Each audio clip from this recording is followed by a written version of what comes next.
next speaker is a very entertaining man, to be very honest. So 2 years ago, when I was giving my first icebreaker speech, I saw this person come on stage and deliver a speech. Since then, I've always enjoyed listening to this person giving speeches. I still vividly remember that speech that he gave the first time that I listened to it. A Kingfisher journey, a very notoriously humorous speech, if I might say. And this person is the past area governor. He's a perfect gentleman figure. He's that kind of a person to Medley Toastmasters.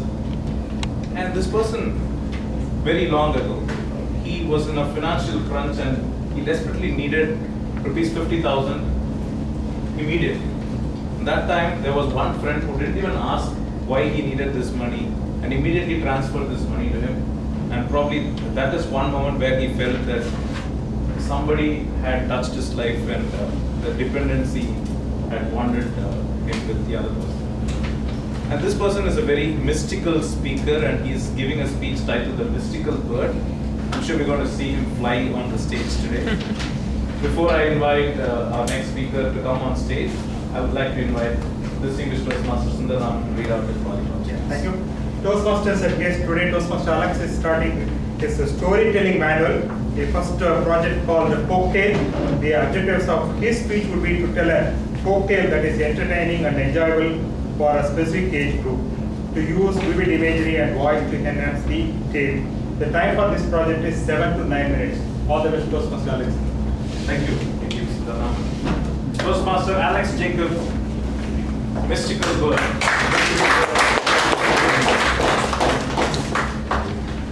Thank you, Mr. K.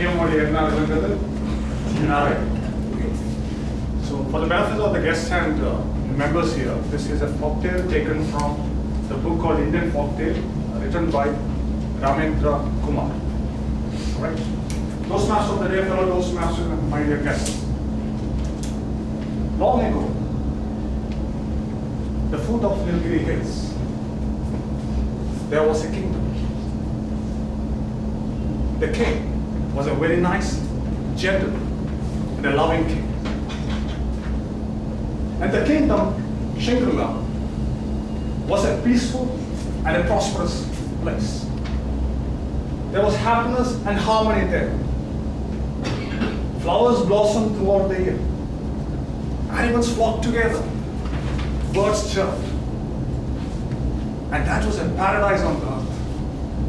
Whereas, on the other side, there was another kingdom called Dongula. And the king named Gyanendra was a very selfish man.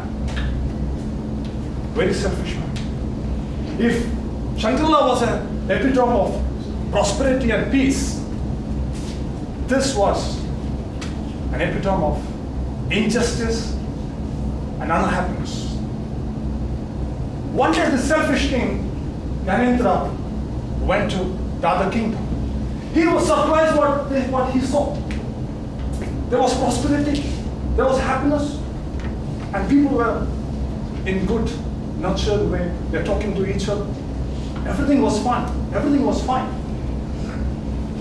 He went to his kingdom and told the minister, go and find why Shangri-La is so peaceful, so prosperous, and I want to know the reason.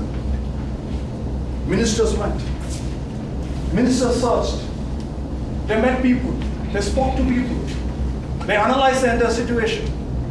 Days later, they came with the answer. They went to the king and said, Maharaj, we found the reason for their success and happiness. And the reason is a mystical bird which sits and sings in front of the big banyan tree in front of the palace of King Rishi. And that is the reason. Hearing this one word, Gyanendra, the selfish king, told his men, go and get that bird for me. Go and get that bird for me. That night, an army of men went to Shangri-La. Went to the place where the bird sits. Hearing this unusual noise in the middle of the night, this bird named Kokila got frightened. Kokila got frightened.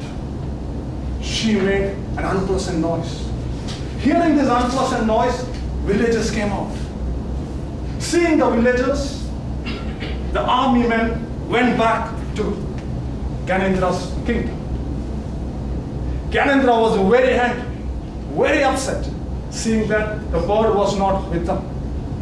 He immediately called for a meeting of his ministers and said, I want good plans, good ideas, in a way that we get that bird back to the whole kingdom. They thought for a while. And they came up with a brilliant crooked plan. They came with a brilliant crooked plan. The plan was, the next day, King Gyanendra, the selfish king, went to Rishi's kingdom. At the Rishi's kingdom, he gave a lot of gifts, a lot of goodies. Seeing a lot of gifts and goodies from the other king, the nice-hearted Rishi king was overwhelmed. He treated Gyanendra like a king. And when he was about to leave, Rishi asked, my friend, what can I do for you? That was the moment Gyanendra was waiting for. The moment he was waiting for. He said, my dear friend, I have one small request. Can I get that bird, the mystical bird of your kingdom? Rishi was shocked by this unexpected request. Rishi with a trembling voice asked, can I give something else? Can I give something else? But this stubborn, selfish king didn't give another choice. With sad face, tears in his eyes, Rishi handed over the bird to Gyanendra. Gyanendra walked to his kingdom like a winner. He kept the bird in a golden cage. He appointed 2 people to protect and take care of the bird. The first day, she didn't sing. Kokila didn't sing. The second day, she didn't sing. Third day, she didn't sing. Fourth day, she was sick and tired. Seeing this, Gyanendra was even more upset. He called a meeting of all the wise men and gave them an offer. If anybody in this grove can make this bird sing, I give them a piece of land or whatever they asked for. There was one old man sitting. A 90-year-old man, long beard, wrinkled face, small eyes. He looked at the king and said, you stupid king. You stupid king. Birds sing when they are happy. Birds sing when they are happy. The only way you can make the bird sing is to return to where it had come from. Otherwise, in the coming days, she's going to die. Hearing this unpleasant news, a piece of advice, Gyanendra was confused. Whether to give it back or not. Reluctantly, unwillingly, he took the bird and went to Rishi's kingdom and told Rishi, here is your bird. I'm sorry for the troubles. Here is your bird. I'm sorry for the troubles. On the way back, Gyanendra in his kingdom saw there were a lot of men and women struggling for their livelihoods. They didn't have proper food. They didn't have proper shelter. He immediately ordered enough food, enough shelter for these people.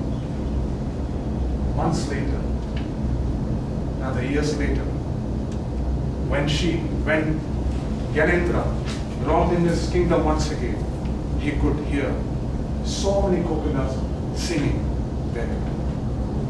He could hear so many kokilas singing there.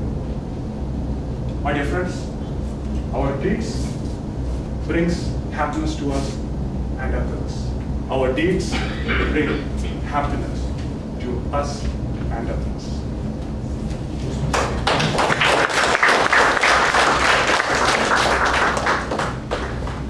Thank you, Toastmaster Alex. That brings us to the end of prepared speeches session.